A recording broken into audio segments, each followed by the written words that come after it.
Hello, my name is Nick Fry, Product Manager of Electronics at PDQ. Today we're going to be going over signing up for an account for the PDQ Spirit app. First, go to the App Store on an iOS device supporting version 13.0 or higher, then search for PDQ Spirit.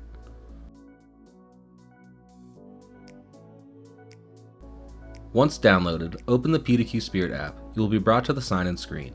To begin signing up for an account, select Sign Up at the bottom of the screen.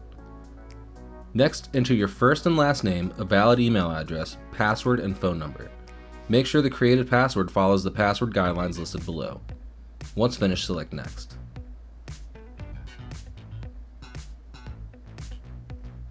You will receive an email with a 6-digit code. Enter this code here.